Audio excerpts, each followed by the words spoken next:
Hello friends and welcome back to GATE Biology, another video tutorial. In this video tutorial I am going to discuss about cryopreservation. आज हम लोग बात करेंगे cryopreservation की और cryopreservation क्या होता है इस पे हम लोग अपनी इस वीडियो में इन डिटेल यहाँ पे आज डिस्कस करेंगे।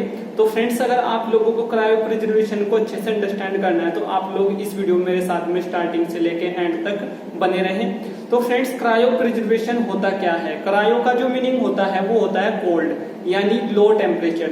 तो फ्रेंड्स हम लोग लो टेम्परेचर पे अपनी जो हमारी सेल्स होती हैं, बहुत सारी हमारी सेल लाइन्स होती हैं, उनको हम लोग स्टोर करते हैं या उनको हम लोग प्रिजर्व वहां पे करते हैं फॉर फर्दर यूज। और फ्रेंड्स जब हम लोग लैब में अपने एक्सपेरिमेंट्स करते हैं अपनी डिफरेंट टाइप्स की सेल्स पे या सेल लाइन्स पे, तो वहां पे उनको हम लोग क्रायोप्रिजर्वेशन के थ्रू ही वहां पे स्टोर करके रखते हैं या उनको वहां पे प्रिजर्व करके रखते हैं। तो फ्रेंड्स जो हमारा क्रायोप्रिजर्वेशन है इसमें हम लोग बहुत सारे टिश्यूज को, सेल्स को हम लोग लिक्विड नाइट्रोजन में हम लोग प्रिजर्व करके रखते हैं। और लिक्विड नाइट्रोजन जो है वो एक टेम्परेचर मेंटेन करके रखती है जो टेम्परेचर प्रिजर्वेशन के लिए रिस्पॉन्सिबल होता है। वो टेम्परेचर होता है -196।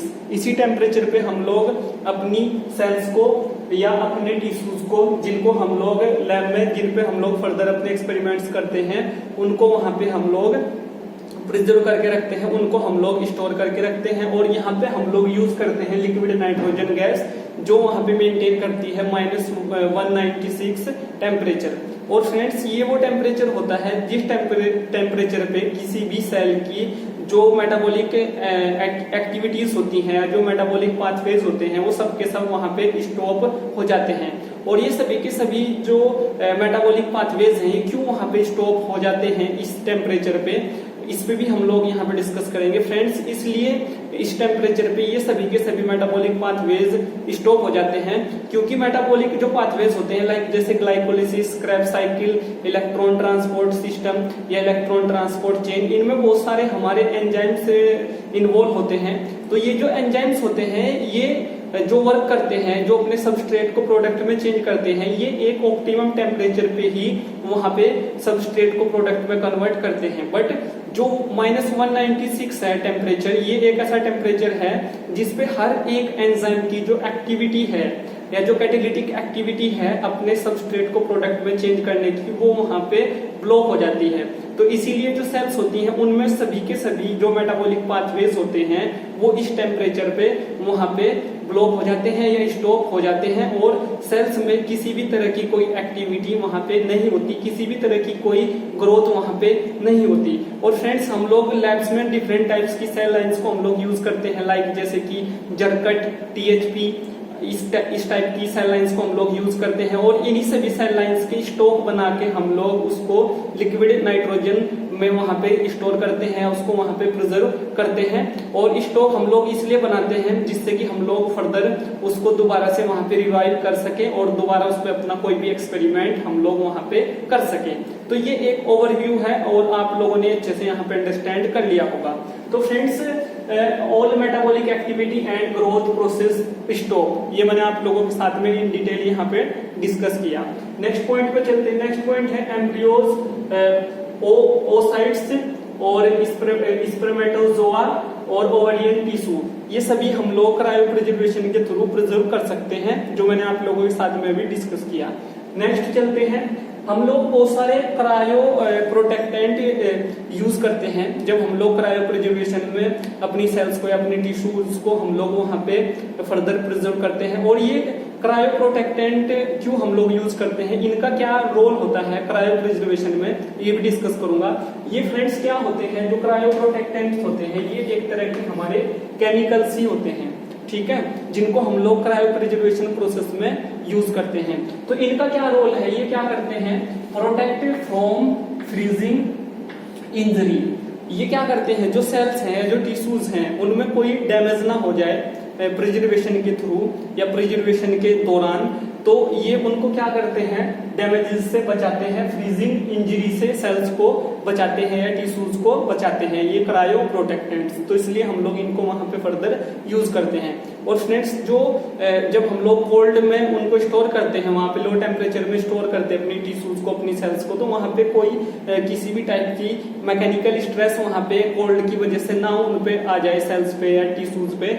इससे भी ये उनको एक डिफेंस मैकेनिज्म वहां पे प्रोवाइड कराते हैं हमारे क्रायो प्रोटेक्टेंट्स, और उनको वहां पे कोल्ड से प्रोटेक्ट करते हैं। आप लोग इसके इस वर्ड के मीनिंग से भी यहाँ पे समझ सकते हैं, लिटरल मीनिंग से भी आप लोग अंडरस्टैंड कर सकते हैं, क्रायो प्रोटेक्टेंट। तो फ्रेंड्स क्रायो मीन्स कोल्ड और प्रोटेक्ट मीन्स जो प्रोटेक्ट करे। तो क्रायो प्रोटेक्टेंट मीन्स जो कोल्ड से प्रोटेक्शन दे। तो ये क्रायो प्रोटेक्टेंट्स जो होते हैं केमिकल्स होते हैं, और सेल्स को, टिश्यूज को जो कोल्ड एक टेम्परेचर है उससे डैमेज ना हो जाए, कोई वहां पे मैकेनिकल स्ट्रेस के थ्रू वहां पे उसको प्रोटेक्ट करते हैं।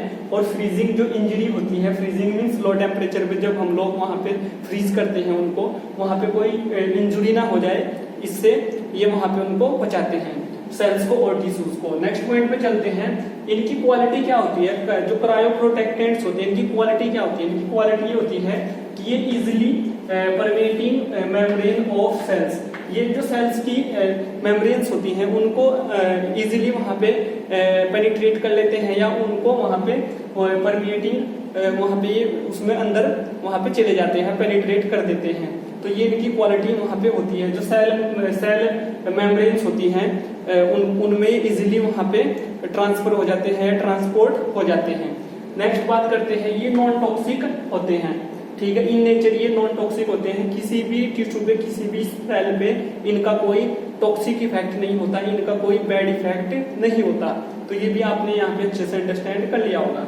नेक्स्ट पॉइंट पे चलते हैं, क्रायो प्रोटेक्टेंट्स जो होते हैं ये दो तरह के होते हैं, एक होते हैं मेम्ब्रेन प्रिमेटिंग, एक होते हैं नॉन मेम्ब्रेन प्रिमेटिंग। तो मेम्ब्रेन प्रिमेटिंग का मतलब जो मेम्ब्रेन को पेनिट्रेट कर ले या उसमें अंदर चले जाए। तो इसमें हमारा ग्लाइसरोल है, हमारा एथाइलिन ग्लाइकोल है, या डीएमएसओ।